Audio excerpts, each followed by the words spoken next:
Hello everyone, and welcome to our second asynchronous class on AI agents, in which we will make some tools that are much more undoubtedly agents, and not just like agent-ish. By making this jump, we will keenly understand what differentiates agents from other software, even other AI software.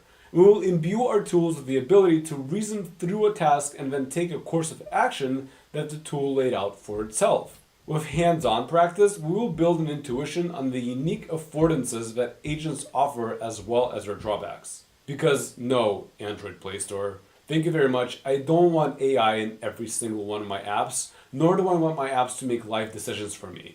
Agents are not by default superior to all traditional software. Most applications actually require a blend of deterministic and self-determining elements.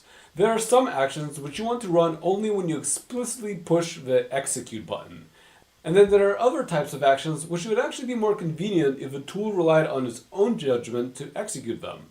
And this very notion was bizarre just a few months ago, but now with the arrival of large action models, that option is now available to us, providing you with a decision-making framework to choose between the two approaches is the major deliverable of this session. So let's dig into what I mean by deterministic actions, which is more like traditional software, and non-deterministic actions, which is what agents are uniquely good at. Another way to frame this choice is between what is called imperative programming versus declarative programming. Let me explain. Imperative software is where I describe step by step, mechanically, the action that I want the system to take. This is like your traditional code. You hard code a particular process, and every time you run that program, the exact same electrical circuits fire off at the computer CPU, and it performs the exact same thing without any wiggle room. Contrast this with declarative software, where you just describe in the final result you're seeking, and then the software decides on itself as to how it wants to realize that goal. This is the communication style we typically see between management and their staff. The management just provides the general instructions and what they want to happen, and expect the staff to use their own expertise to make it a reality. Declarative software allows the system to make the decisions on its own on how to optimally produce the desired outcome. And this is great because not only does it save time, it allows for insight and versatility imparted by the tool, which you may not have possessed had you coded the thing from the ground up. But I'm going to start adding grains of salt right away here. If you were ever in a managerial position before, you probably know that delegating a task to someone else is not always the optimal path. You don't want someone else guessing how to do something that you know exactly how you want to be done. So it's an ongoing consideration where agents are best applied. And in many ways, it's just a matter of preference on how much you want to trust an external decision maker. So yes, now you have to face your perfectionistic trust issues even with a computer. In the app we built today, the distinction between imperative and declarative programming will be dictated by the method by which the model passes its task to an outside tool, be that calculator, an Excel sheet, or what have you. We call the two different methods of model and external tool interaction dumb and smart handoff. And these are, by the way, proprietary handshake terms. We use these terms to describe how a generative AI system hands off a part of the task to an external tool. And yeah, I know I'm throwing a lot of terminology at you, so let's just take a step back. As you may know, large language models have at some point attained the ability to reach out to external software to like search the web, make reliable calculations, execute code, and so on. These tools act as plugins that extend the abilities of the neural net. Like, the neural net itself does not have the calculator embedded into its nodes. When an LLM passes a step of a task to an external tool, we call this a handoff. And as I said before, a handoff can happen in two types of ways. One is dumb handoff, which is what we did a lot of in session 1, where we explicitly told the tool when and how to reach out to the content of our documents. So dumb handoff is when the model hands off a task to an external tool because you explicitly told it to do so. This is a deterministic step and a type of imperative programming. The other is smart handoff. Like when you ask ChatGPT what the current weather is in Cincinnati, you don't need to tell it to consult a weather forecaster site. The model will know that it doesn't know that information out of a box. So instead of like just hallucinating false information, these days it's going to reach out to a web search engine, pull information from relevant websites, and then report on what it found to you. This is smart handoff because you never told the model explicitly to start searching the web. Now, a couple of disambiguations here. It's not the type of tool that the model uses that dictates whether it's a smart or dumb handoff. Rather, the two types of handoff is about the way the model infers that the task it is performing calls for a particular tool to be used. Today, we'll get our first experience with software which connects to outside tools without explicit instructions from us in order to satisfy our requests. An assumption I want to clear is that dumb handoffs are by necessity simple, or that smart handoffs are necessarily complex. This is a decision-making tree for a chatbot we created for a client, which involves many automated, so like read dumb, handoffs. And although these handoffs are deterministic, as you can see, they can get quite involved. A third assumption I want to clear is that smart and dumb handoffs are clear binaries. In our Promptly app, which we developed previously, the step where we ask the model to classify the user's input into an innovation type is technically declarative. It's kind of like non-deterministic and a little smart. There's no program we wrote for that step, and there's no deterministic course of action taken to do that classifying. And this is a major takeaway that I want to leave with you today. Most to all agents involve an element of both imperative and declarative programming. And it's up to us as people upstream of immediate users to decide how much of each ingredient to add to our agents when we are building them to ideally fit our use case. How much do we want to scaffold the experience with predetermined triggers, and how much do we want to leave to the end user in order to decide to guide the model on how it is to perform? Striking that ideal balance is what we'll be practicing for our hands-on session today. Today, we're going to move down the gradient from the imperative extreme, which was promptly, to a middle ground with both imperative and declarative elements very well meshed together, which is perfectly portrayed by a tool we'll be using called Zapier Central. And then in the next session, we will engage with an almost purely declarative tool in which you don't pre-build anything. But first, what is Zapier Central? Well, it's a very new service from a company that is much older, called Zapier. Zapier has been around since 2011, long before AI. And what it does is allow you to connect different software available to you on the internet in order to work together to achieve some final result that no one of them could achieve on its own. So, for example, Zapier can add an event to your Outlook calendar when an email of a certain content and kind comes into your inbox, in like, say, your Gmail. Now recently, Zapier got a lot cooler, at least to me, because one of these tools you could link in what they call Zaps is OpenAI's ChatGPT. You can follow the links attached in the comments to this video to learn how you can connect GPT-4 Vision to your image folder as a sample use case. And very recently, only like 3 months ago, Zapier got super cool by releasing an AI agent builder called Zapier Central. And this agent builder is super awesome because it can connect to all of those thousands of tools which Zapier has amassed since its launch in 2011. Now, before we roll up our sleeves, some forewarning which apply both to Zapier Central specifically and agents in general. One is you are inevitably forfeiting some control over the software or how it does things when you make it declarative. Just like you forfeit some control over the final product when you delegate the task to someone else. Second forewarning is that the agent may misunderstand you just like a human would. So for example, you could ask it to post an article about the recession that you wrote previously, and it may think that you wanted to write a new article on the topic of recession and post that instead. And that's actually something that happened to me when I was playing around with Zapier.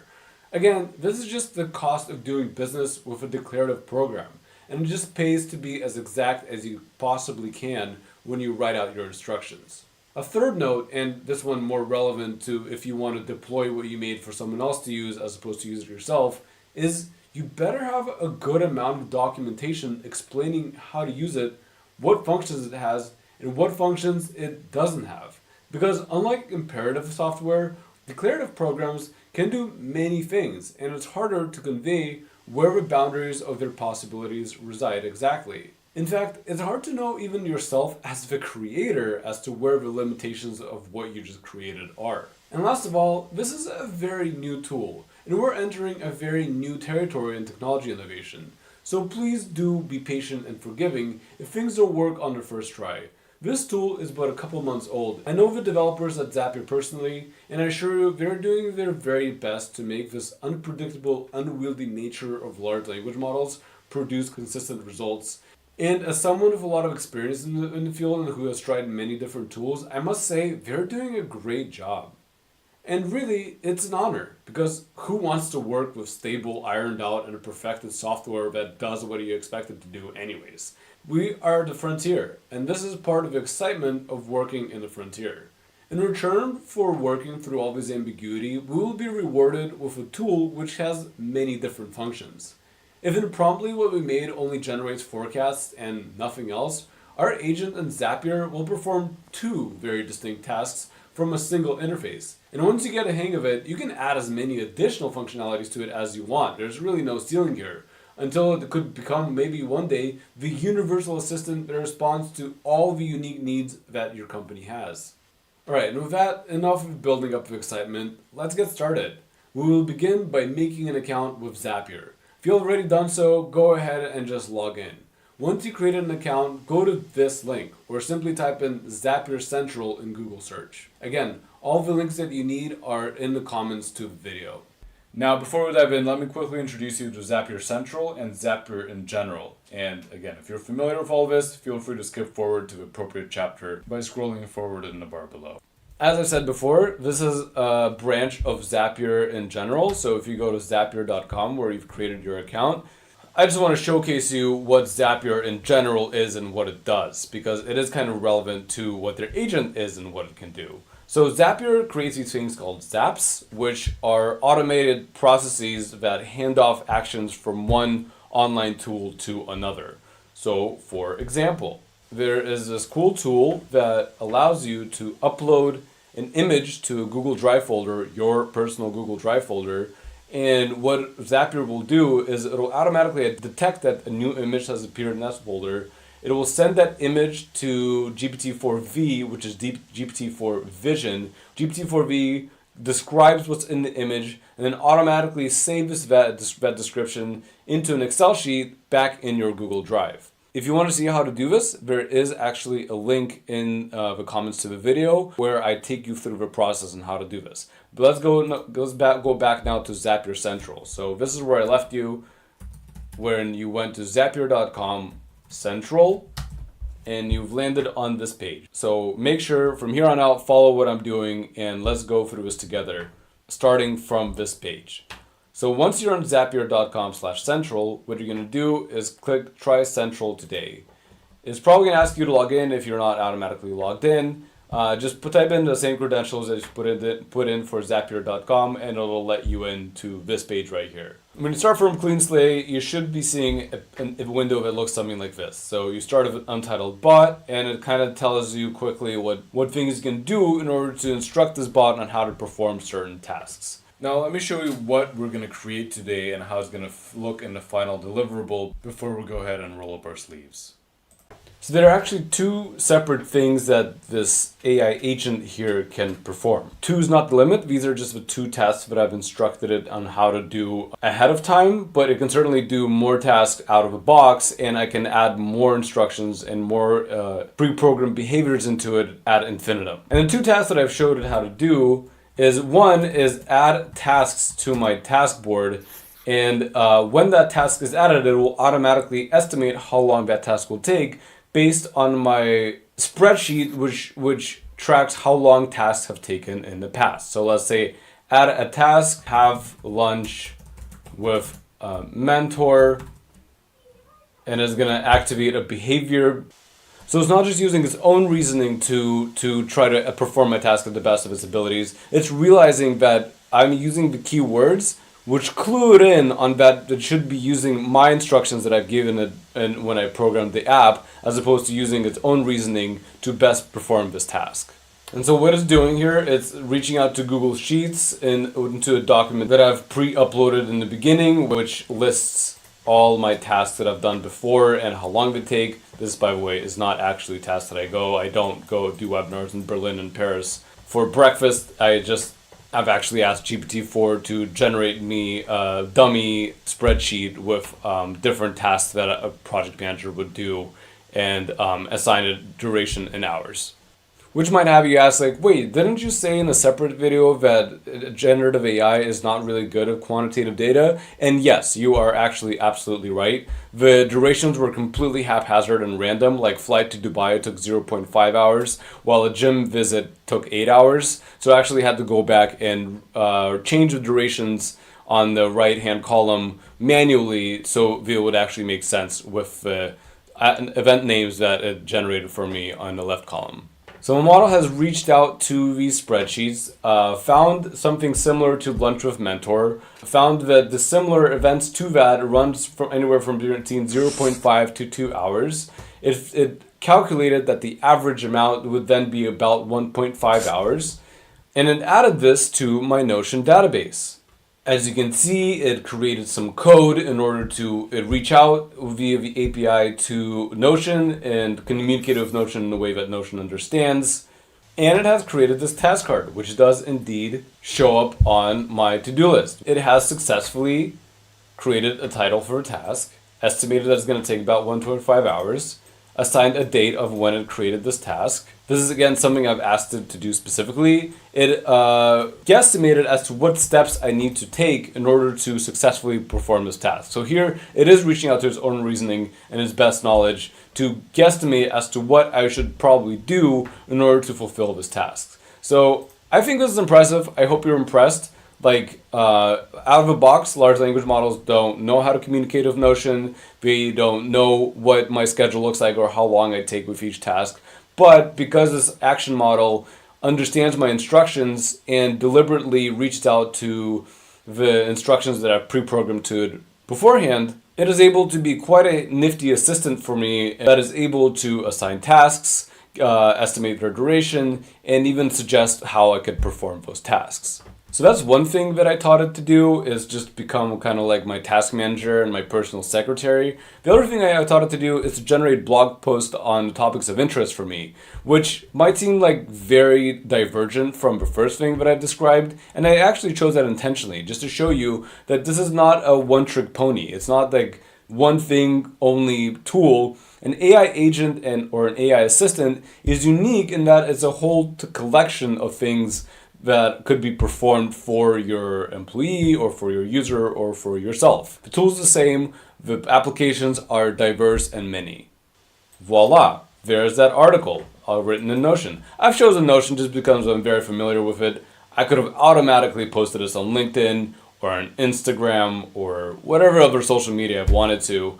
By the way, I know I'm kind of moving from an expectation that you are using Notion and have a Notion account. Notion's a record-keeping and task-tracking app. It has a free tier, and I'll show you in a second how to create a free account if you're interested in walking with me through the process of creating an agent that'll keep track of your tasks. If that is not the case, I will also show a second task where I do the same thing for Google Calendar, where the agent adds an event to my calendar describing the same elements that it describes for a Notion card. So that's the two things that I've shown it how to do. There's actually a separate page where Zapier showcases the different things that you can pull off with your agent. And I will add a link in the comments to the video to that page so you can try to replicate those other way cooler agentic actions from there. If you have neither Notion or Google Calendar, I do encourage you to just try out your own app. You can see all these options when you click Add Action, which we'll go through in detail later. But Zapier offers all kinds of apps. And what I'm hoping for is to convey general principles on how agents and apps interact so that you can apply the takeaways here into any other applications that you're currently using. But for now, let me show you how I pulled this off and how I've pre-programmed Zapier to perform these specific tasks. So first thing, let's give this bot a new name by just going up to the top here and to the left where it says Untitled Bot. You just click on that, double click it, and give it a name. I'm going to say my personal AI assistant, because again, it doesn't just do one thing, it does a lot of things for me, as many things as I want. And so how is it that I instruct my action model on how to perform specific tasks for me when I ask it to do so? Well, as you can see, there are 3 different toggles here through which I can teach my model. One is behaviors, which are smart-ish handoffs. There's actually a quite strict action item list down which it will go in order to perform my task. A little side note, so since the recording of this video just last week, the behaviors section has changed locations. Everything else is exactly the same, so just if you make this minor deviation here, everything will fall in place. So in the original video, the behaviors was down below over here above the space where you type in the message. Now behaviors are not down here, they're actually up here in the behaviors tab. So if you click behaviors and click create behavior, this blue button right here, from here on out everything else will be exactly the same as it was in the video. So again, when you first load the bot, you end up on this page. You want to go to the very top where it says chat behaviors activity, click behaviors, and then click create behavior. Then there's instant actions, which is literally the model will perform this action when you click this button. And the third one is data sources, which is very raggish. This is literally just you uploading documentation, and the model will chunk it out, create a vector database out of it, and pull the relevant chunks out from your data sources as needed in order to perform whatever task. And as I'll show you today, data sources are also quite informative in the model taking actions, such as like suggesting to me how long the task that I'm tasking myself to do is probably going to take. Let's go ahead and program in our first task, where the agent accepts a description of a task from me, estimates how long it's going to take, gives a step-by-step description of how I can perform that task, and uploads all that onto my Notion task board. So what we're going to do is click create behavior.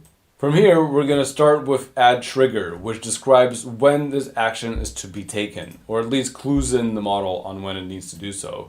So many different triggers could exist. As you can see, it could be a specific email in my Gmail, it could be a specific message in my Slack, it could be a specific row in my Google Sheet, but I'm going to say when I message the bot through this interface. So as you can see, the agent could be triggered to do something automatically. You don't have to open Zapier/Central for it to do something. It could be quietly doing something in the background, but I want to show you how to create an interface where you talk with a model and it does something for you. So here I'm going to tell it that this set of actions that I will instruct it to do should be triggered when I say the word add task, colon. And so whenever it sees these words, add task, colon, it will know to perform that action. Then I'm going to click add trigger. So at this point, you might come out a little disappointed because you might be like, Lev, wait, didn't you say that it's supposed to know on its own when to perform these actions and when to reach out to this set of instructions? And yes, I did say that, and I did say this is a smart handoff. But let me ask you this, what is smart? No, but for real, I mean, yes, it will look for these specific instructions. I'm going to have to even add more. It's going to have to be case sensitive. So if you say add task with a lowercase a, that's not even going to trigger that task.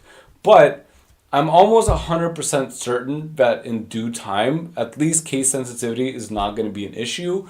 And this sensitivity as to when it'll know to trigger that task is going to become more and more smart. So this level of smartness and dumbness, as I said, is not a binary. In the end, these are just concepts that we are projecting onto the model in order to understand how it behaves and what guides its behavior. So the instructions go, as you might have guessed, under the title instructions to follow. So when you click down here, it can accept instructions that you type in order to tell it how to perform certain tasks. It will not be any specific code for Notion or any specific code at all, because that code will be generated by the model itself without our guidance. From us, all it needs is natural language instructions, like the way we would tell to a very smart computer science intern on what exactly we want to perform.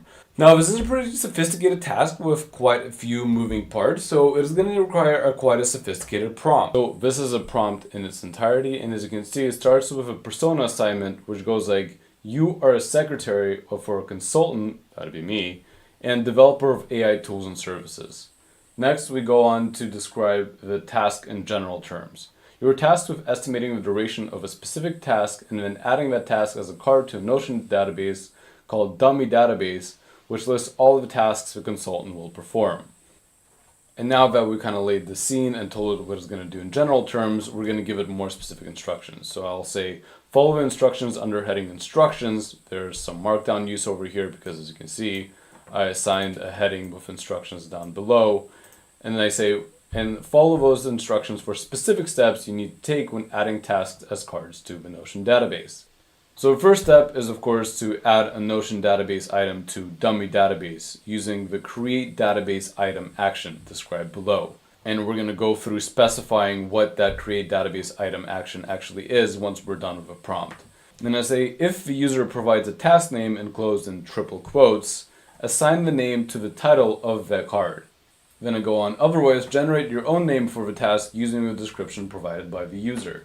So here we are anticipating that a user had read a manual on our agent, knows to add the triple quotes when we need to specify a name, and we kept the system dumb in that regard so that the user can be smart in how to use it. But we also padded the system to be smart in case the user is, well, not dumb, but perhaps ill-informed on the cool features we built in. Just in case they didn't read the user manual and didn't know that they could use these special triple quotes syntax to assign names to the task.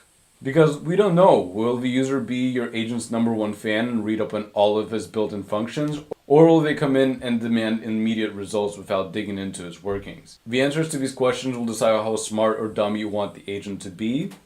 And because that is left as an unknown to us, we prepare the agent for both alternatives with an if or else otherwise type of instructions. Step 2, we do something similar. We say if you're provided with an estimated duration by the user, assign that duration to the duration property of the card. And that reminds me, we need to add that property to the card, which we could do by creating a new card, giving it some test name, opening that card, and then adding a property called duration.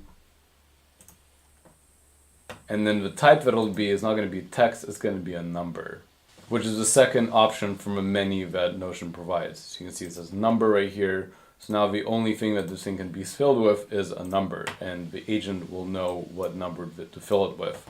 If the user does not provide a duration property with keywords estimated duration, then estimate the duration parentheses in hours that a task will take based on insight from similar past activities I've done from a filtered dummy event duration data source.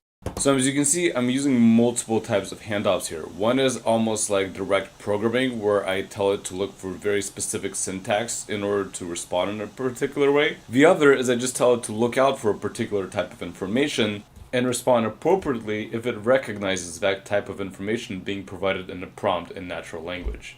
And the third is I just ask it to act independently if it is provided with no information at all. Later on, I'll actually use a fourth method where I'll prompt the agent to ask the user for the missing information if it doesn't find it in the prompt. Now, we didn't add that data source yet, so let's go back to our agent builder on Zapier Central and add that data source. So what we're going to do is exit out of this behavior developer by clicking this X in the corner, and then out of the 3 options, this time we're going to click data sources. And as you can see, it's offering me a chance to add a data source. Now, I can't upload the data source directly into the agent. Instead, it's going to rely on me having an outside repository for information from which it'll pull, which in my case will be Google Drive and specifically Google Sheets. Hopefully you have a Google Drive. If you don't, it's also a free resource. And once you create it, you could go to any folder you want. And after downloading the file from the Notion page, which again is linked in the comments, you would click New, File Upload, and then find your Google Sheet that you have downloaded from the Downloads folder. Another important step once you've uploaded the file is you'd want to go to File and click Save as Google Sheets, because the file is going to download as an Excel sheet format, and that's not going to be found on the Google Sheets view on the Zapier side. So you want to make sure to save it in the Google Sheets format by, as I said, going to File and click Save as Google Sheets. So now you have 2 files in your folder, one with an XLSX, and you can just delete that, and then one in Google Sheet format. From there, again, you click Data Sources and click Add Data Source and select Google Sheets. Connect to your account. My account is already connected, but you just, where it says Google Sheets connection, you'll click on that window below, and it's going to ask you to connect your Google account to Zapier, and you'll just go through your traditional login process. And then under Spreadsheets, it's gonna offer you some options, of which filtered dummy events duration is going to be one. This is just a list of all your Excel sheets on your Google Drive, and if you type in the search filtered dummy events, then it should pop right up. So click on that and click Add Data Source, and voila, now it's chunking it up and creating a vector database out of that sheet to be used in your behaviors later on. So we can leave that as is. Let's go back to our behavior, click the behavior that you've created, which by the way, we've left as untitled behavior, which is not good hygiene. Let's give it the name task manager, and then we can continue working on our prompt. So now you know where I got this name, filter dummy event durations. That's just the name of a file and the way the file's name pops up over here in the data sources. Step 3 is instructions on what I want the agent to put in the description of a card, which in Notion is this part right here, where you can type in something in to refer to later on when satisfying that task. And what I said is, add content to the database item which lists out the following information. When the task was assigned, use today's date. So here, again, relying on agent smarts that it knows the current date and time, which without fail it does. And the second point that we're going to ask the agent to do is suggest steps to complete the task. And we're going to tell it to generate a list of steps by relying on its own reasoning and know-how. So here we're relying on the model's inherent reasoning abilities and to figure out what sub-steps would be contained in a larger step. And I ask it to logically list these subtasks required to complete the task in chronological order. So now I'm going to copy and paste this entire instructional back to my agent as such. An Achilles heel that is important to keep in mind here is that we gave the model liberty to assign a name to a task in step 1 and then told it to search a database for something that is similar in meaning to that name. Now, as a user, if you're the one assigning names to the tasks, you'll probably give them names that are similar to the names you gave past tasks if they're in similar nature. But the model might choose to give it a quite original name that will not be as similar to the past tasks you've done, even if it's similar in nature. And then in step 2, the model is going to look for tasks similar to the name it gave itself in your task list. And even though the descriptions of a task might be very similar, the name it gave it and the name you gave it back when you were creating the Excel sheet might be quite different, and which will result in errors and misclassifications. I'm bringing this up just to show you how it's important to stay conscious of all the instructions that he gave you and to really look out for the junctures where there might be errors in what the model did in one step to what it's going to do in the next. And you can take steps to error-proof things like this by adding additional instructions to the model to make sure that it classifies the task under like a predefined set of options, or maybe even add additional instructions to the user to make sure to specify an event name and not leave it to the model to assign the name to the task for him. Yet another approach could be to ask the model to add the tasks to the Google Sheet once it's created the Notion page. So that way, whatever titles it created is going to stick by those, and eventually populate the Excel sheet with a lot more tasks, the names of which cover a much wider breadth of options. But okay, now with all the asides left aside, we've created a step on when to trigger this behavior, we've created instructions to follow with this behavior and a database to rely on when performing this behavior. Now let's add this action where we said create database item.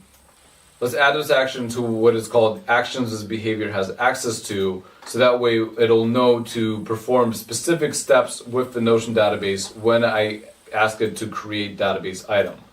And real quick, let me show you how to create a Notion account, just in case you don't have one. This will only take a second. What you start with is by going to notion.so, so that's notion.so. And then in the very top right corner, you'll see a black box that says Get Notion Free. You click on that. If you have a Google account, the sign-up process is very quick and easy.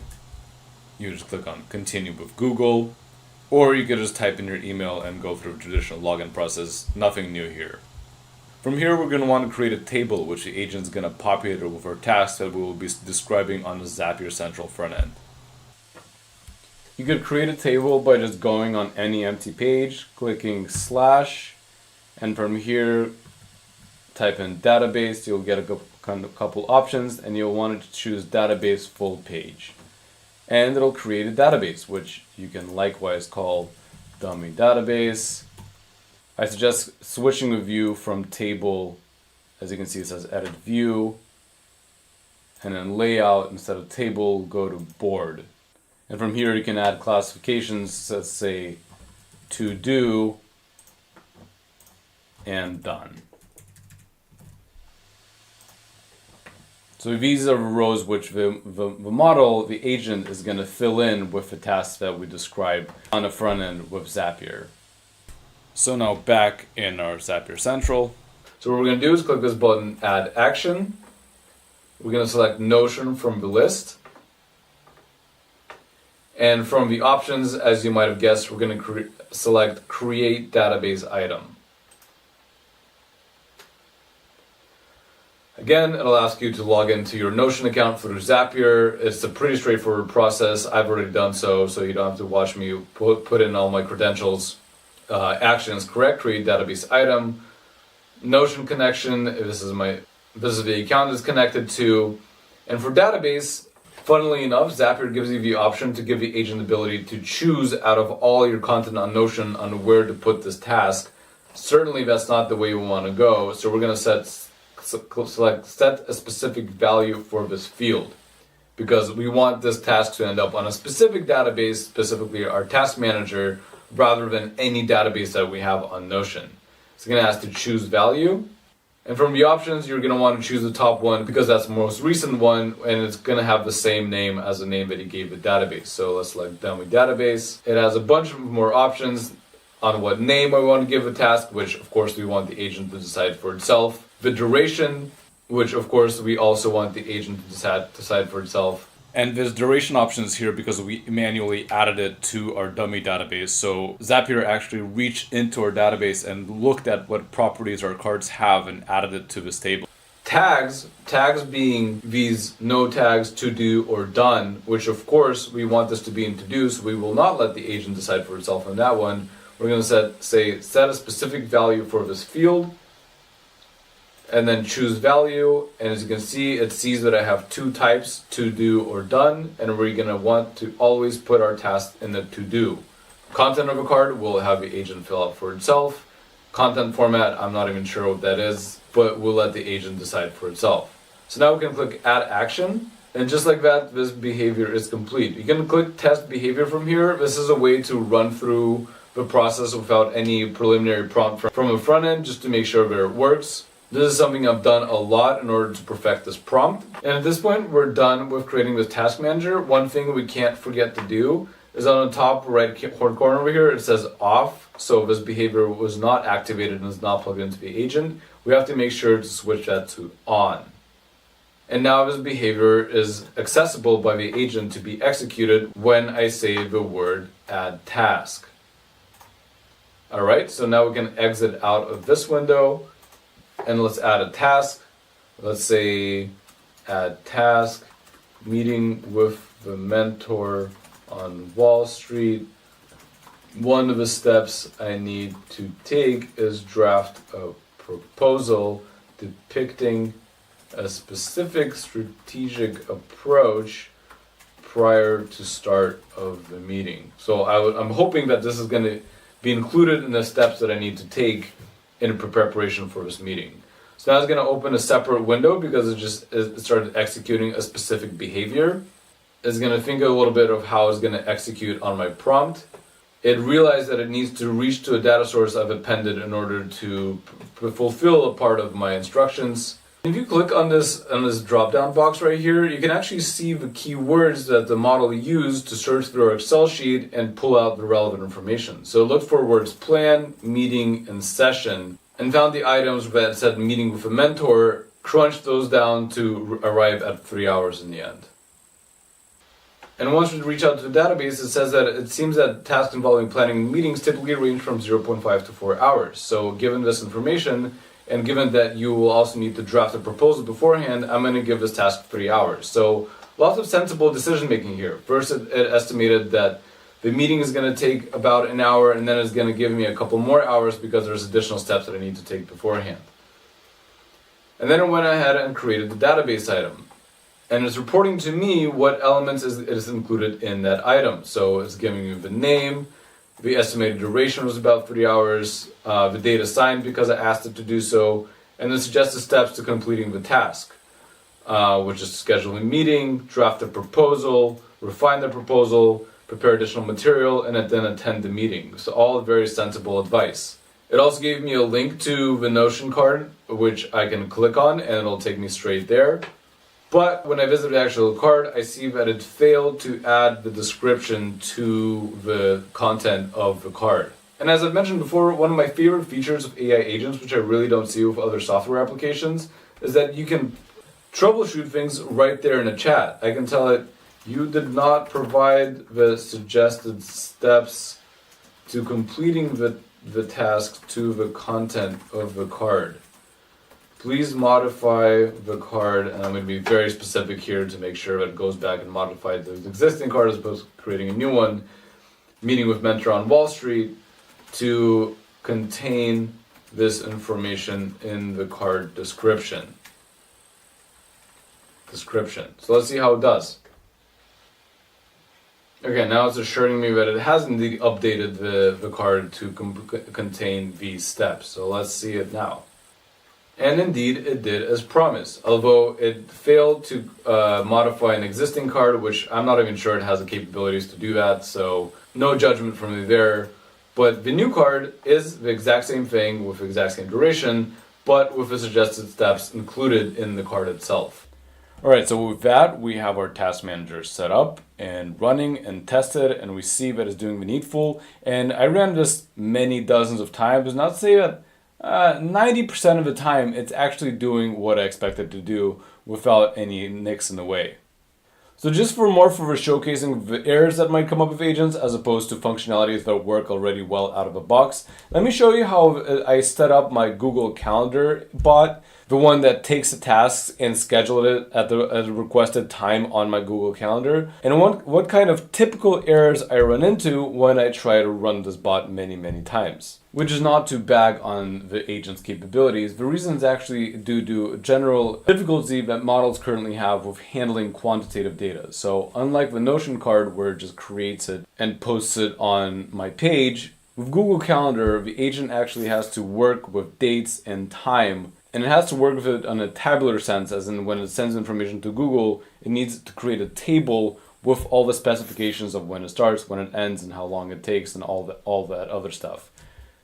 Models have a hard time with that, and there's a separate video, again, in the comments, delving into why they have such a difficulty with managing quantitative and tabular data.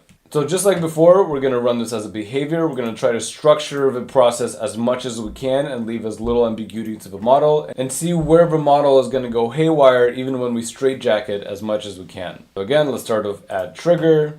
When I message the bot, this trigger is going to be add event as opposed to add task, just so I can differentiate it from my previous functionality. And then I'm going to go ahead and start adding my prompt.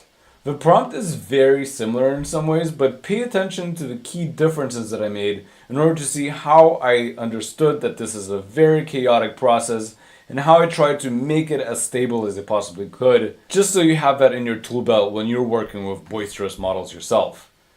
Step 2. The event should start at the current date and time unless otherwise specified by the user. Next, I state, if you are provided with an estimated duration quotations by the user, assign end date time to fit with the duration that the user specified for the event. Now, what is this weird end underscore date and capital time thing that I said here? So this is actually a specific lingo to Google Calendar and something specific to its API. And after digging through quite a few websites on Google Calendar, I found out that the way the outside source specifies the start and end time to Google Calendar is by these unique variables. So a start under dash date capital time is the specified start time, and end blah blah is the end time. I tried to specify the end time in plain language. It didn't work, so I started using specific variables to make sure that it understands specifically an API where it needs to get things right. And then again, I did what I did with Notion thing, where if the user did not specify a duration, I had to reach into my Excel sheet with past events, lookups for similar tasks that I've done in the past, and estimate how long this task is going to take based on that description. Everything else is kind of the same. Add content to the event, when the event was created, if the user specified a description to the event, append it to the description, and add a list of suggested steps to completing the task outlined by the user. So we can copy this over. So now here's the part where we're going to add an action and specify all the different toggles and where the AI is going to come in and do it itself, and where we're going to pre-specify the conditions for it to make this, again, as stable as we possibly can.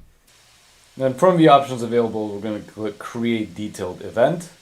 Again, we're going to connect it to my Google. Then a bunch of options are going to pop up. It's going to ask me where the agent can decide to add the event to my calendar or maybe my mom's, to which I respond, no thank you. I'll tell you to always put it on my calendar and nobody else's. So start date and time, as I said, I could have put in very specific instructions here in this way, but then there's no point in the agent, so I'm going to let the agent decide the start date and time for me. Same with the end date and time. Summary, I think that's just a subheading next to the event. I'll just let the AI do that. Description, obviously I gave detailed instructions on what to put in the description, so I'll let the AI decide on that. Location, that's going to throw the model off, so I'm just going to turn that off. Add conferencing, obviously not. I'm not going to trust my agent to set up a meeting for me, so that's a no. Do I want to repeat the event? No, I don't. All these additional repeat options, which is just no. Is it an all-day event? No. Color, I'm going to just pre-specify color. I don't want the AI to make my calendar into a rainbow, but it only gives hex numbers for these, so I actually have to go and look up what these numbers mean and what colors we represent, and I just chose the dark blue one, I believe. I don't want it to invite any attendees, although I am curious as to how well it's going to do that if I ask it to actually invite somebody. It just might pull it off, but I'm not going to run that risk. A bunch of other specifiers that I said no to.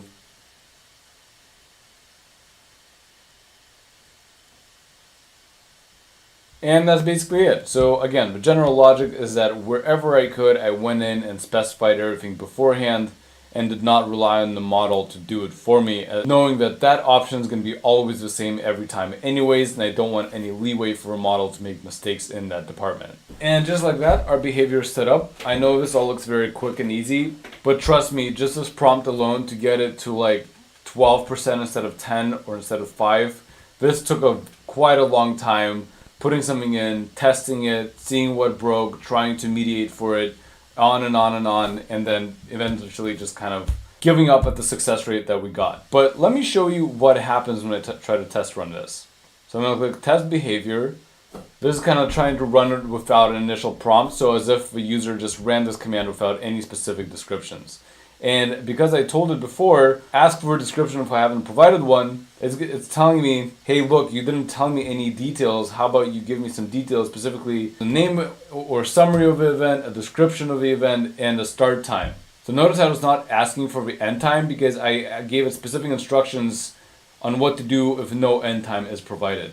My description is going to be very similar. It's just add an event. I'm meeting my mentor on Wall Street. The meeting starts at noon tomorrow. Okay, so I'm not using specific dates. I'm expecting it to know what the day is and extrapolate what tomorrow would be from that. And I'm telling it at noon, not 12, which I don't think would make much of a difference. And then I need to draft a proposal depicting a specific strategic approach prior to start of the meeting, just so it'll add that to the description. So let's send that description to the agent model and see what it gives us back. Alright, so right away it gives me specific steps that I need to do to run the meeting. It gave a very appropriate name, meeting with mentor on Wall Street. And from there I start trying to decide the start date and time. And I see that it is for tomorrow. Today is July 12th. It's set it for July 13th. All is correct at noon. Okay, so it very successfully executed from its implicit information knowing what today is and from its explicit instructions to schedule something for tomorrow. Now let's see how it did with pulling the data to estimate the time. It says, next I will estimate the duration of the meeting based on past activities. Let's proceed with that. It reached out to a tool. So it's saying, based on the typical duration of similar events, a meeting with your mentor is estimated to last approximately 1 hour and 20 minutes. It seems like it failed to reach into the document altogether and just kind of pulled this out of its own inference, which is not something that happened to me before. But I'll show you other bugs I run into when trying to parse through an Excel sheet that could happen. It says here's the detail of the event, correct title, steps on completing the proposal, start time. Given this information, it should have calculated the end time to be 1 hour and 30 and 20 minutes after the start time. And when I scroll down here, I see that it did actually do this correctly. The start time is tomorrow at noon, and it calculated that the end time would then be at 1 o'clock 20 minutes in the afternoon, which is correct math. Good job. And then later on, it's It's telling me like, hey, this is the information I'm going to pass to Google Calendar. Does this information look correct? If yes, I'm going to go and proceed and actually do the outreach to Google Calendar, which is a big step in you deciding how you want to shape your agent. Does it want to be handheld by the user and double check with it constantly to make sure it's doing everything right? Or do you want it to hand off as much of the work off the user as you can and let the agent do everything without any hesitation and just have the user click the go button, go get coffee, come back and have the task hopefully be completed successfully? And then if you click on preview of Google Calendar, you can actually see all the API information that is going to use to handle that call. And it says start date time at tomorrow at noon, end time tomorrow at 1:20. Everything seems correct. That it gives a description, adding the different steps. And here, since it forgot to add the step of actually attending the meeting to the suggested steps, let me tell it to do that. I'll say, you forgot to add the task of attending the actual meeting to and I'll just make it super easy and copy this title that it gave, which says suggested steps to complete the task.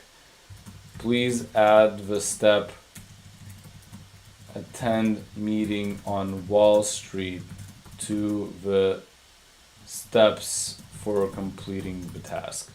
So again, I just want to show you how error proofing works on this. I'm going to send this off and see what it gives me back. So it's saying, okay, I got your feedback. I'm saving the feedback to note for later. Let me change the API call to Google Calendar to include that little step. And here in the preview, I see that it did in fact say attend meeting on Wall Street as the 7th step. Everything else looks correct. And in the actual API call, I see the start and end time are also the same. Although there's this one change which happens for no reason whatsoever. The start time is before the description and end time is after the description at the very end. When, if you remember, in our initial API call, the start time and end time were together in the chart. So I'm suspecting that might be a source of error. This is just to show that the nature of agents is very unpredictable, and creativity and unpredictability is the strength of AI in general. But here, it's really difficult for it to send an API call in tabular form and keep everything the same, because its creative nature is causing these inconsistencies from call to call. It might say null here, which happened to me a lot. Sometimes it would set the start date to be after the end date, which of course then Google Calendar would come back and be like, this makes no sense at all, please fix this. And it'll try to fix it by adding yet another date of a start date instead of changing the end date, and again throw up an error and end up in an endless loop. This time it got the start date and end date correctly. So maybe it'll work, let's just see. I click yes, everything is correct, and give it a shot. Alright, so now it's actually reaching out to Google Calendar and giving it its best shot to create an event. And it said the event was actually created successfully. Was it really? Did I just land in that 10% when the thing actually did what it was supposed to? It actually did. Wow, lucky us. This is quite a rarity. The description is there, draft a proposal, suggested steps, and even add the last step as per my feedback. It starts at noon, it ends at 1:20. If only it actually reached out to the Excel sheet and looked at my past events to deduce that time, this would have actually been 100% success. But I brought you here to show you the bugs, so let me show you the bugs. Check this out. I'm not going to make any changes. I'm going to turn this on. I'm going to go to the front end, which should run the exact same behavior just as the way I did in the test. I'm going to slap in the exact same prompt and look what happens. So this time around, it's not going to ask for my feedback. It's not going to double check with me that everything is correct. It's just going to go for it. Alright, so use the data source to answer the question. Now the meeting is going to take 3.3 hours. Wow, that's quite a spread. Let's see how it figured that out. Alright, so this time I see that it actually did reach out to the Excel sheet. Again, we did the exact same thing. Last time it didn't, this time it did. This variability is going to stay as part of the agent's nature, and I'm sure we're going to do our very best to make them more stable. But do keep in mind that variability is the strength of models, so in some degree, this variability is going to stay there. Now, when it looked through the Excel sheet, it looked for keywords proposal, strategic, presentation, planning, design. It did not look for the word mentor or meeting, which is quite disappointing because that is the keyword that would have made a hit. For some reason, it did not emphasize on the first sentence describing the event. It just really overemphasized on drafting a proposal. This is not actually something that's going to be mediated by better programming. This is actually an ambiguity that is implicit in my instructions. The model can't know, is the meeting with a mentor the main event that I want to add, or the drafting the proposal? That would be something that would be obvious to us humans, but to the agent, we would need to actually specify meeting with a mentor is the event that we're talking about. The drafting the proposal part is just something to mention in the description. But it's on us to convey to whoever is going to be using our agent that they need to take that extra step and to educate our future user of agents where the agent's logic differs just ever so slightly from ours and where things that are obvious to us might not be so obvious to it. So from those key terms, it found product design meeting 2 hours, design sprint 2 hours, and prepare presentation for stakeholders at 4 and 5 hours. It crunched all of those together and arrived at 3.375 hours. Very haphazard process, very random as to what number it's going to arrive at. And again, it's kind of on me that I threw it such a curveball, gave it such ambiguous instructions that so many different elements actually ended up in its filter. And it successfully executed on the command again. Oh my gosh. I swear, I ran this at least 20 times before and got one successful result before running this live session, and now I'm running it twice and it's executing correctly twice at the time. I'm going to run it one more time. I'm not going to go through the details. I'll just show you the final result. This time it did correctly pull only the events that are lunch with mentor from my Excel sheet, unlike before, and quite correctly calculated the event duration to be at 1.3 hours. I don't know why it decided to do this step correctly this time. And drum rolls. Oh my gosh. It executed without a single fail this time. Well, this just comes to show why you should try this out yourself and you never know what to expect next. I highly advise you to try this with your own app. Who knows? Maybe it'll pull it off. Maybe it wouldn't pull it off the first 20 times and pull it off the next 5. Maybe it'll pull it off the next 5 times and then fail the next 20. Now, after that massive detour, let me show you how to create a content generator which can generate blog posts. What we're going to do is again, go back to behaviors, click create a behavior. My trigger is again going to be when I message a bot, and what I'm going to message is write me an article about. So whenever I write those words, it's going to trigger this process. My prompt this time is much simpler, much more straightforward. There's no personas, there's no special code, there's no app except for Notion. And all it says is write an article 4 paragraphs in length which elaborates on the subject matter specified by the user. Pretty straightforward. And then it says user information in the web links provided by the user in a way that offers informative, insightful, and intriguing reading experience. If the user did not provide a subject matter, be creative in choosing your subject matter. Then I just give it general tonality instructions when writing the article. Do not be overly salesy or exuberant. Don't boast or advertise. And I give it some examples of cringe statements that it should avoid. And then step 2, add this article as a separate Notion page. So let's add this prompt to our instructions. Let's add an action, and it's going to be a Notion, and this time it's going to be create a page because I want a separate page where this blog post is going to live. It's already connected to my Notion account. It's going to ask me if there's a parent page that I want it to be specifically appended to. I certainly don't want the AI to choose that part for me. So I'm going to pick a page that I've created specifically for this called Dummy Material for In-Class Walkthrough, which is in the Notion page that's appended. And the rest is straightforward. The title is specified by the AI, the content specified by the AI. We're good to go. I'm not even going to test run it. All I'm going to say is write an article about the results of the 2024 soccer championship. So just something, again, that there's no way it could be in its inherent knowledge base, so it has to look out online. So this time it did trigger that behavior. That's what the side window popping up means.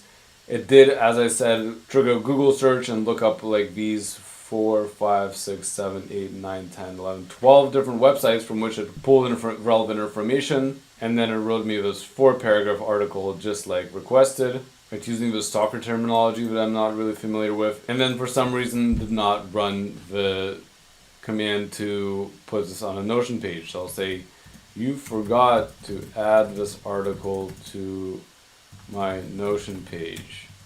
It's going to think about all the ways that it failed me. It said, oops, that's right, there's that step, I'm going to fall back on it. It ran into an error.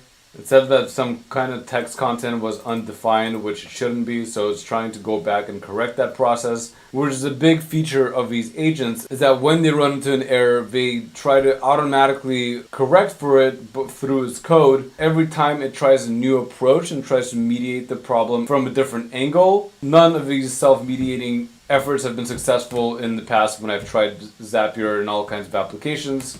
But apparently today is full of surprises. The things that have never worked started working. The things that always work don't work at all. So who knows, maybe it'll correct the problem this time around. And it did. That yet again surprises me. So let's see, it said it created a Notion page. Yes. Yes, it did. To try to self-correct the issue, let's see here, 1, 2, 3... 3 different times, and on the third time, it's something that it did end up working. It often provides a reasoning of what it thinks the issue is and how it's going to try to correct it after every problem. But whatever it did, it ended up working. And with that, that's the end of our walkthrough. Many different insights to pull from this class. The first is that agentic action is not perfect for all tasks. Every application needs the right balance of declarative and imperative software and the right moments to hand off something that is creative in its nature to something that is stable and deterministic. The second is that managing agents is much like managing an intern. It requires clarity and instructions and forfeiting some of the control over the final deliverable, no matter how specific your instructions are.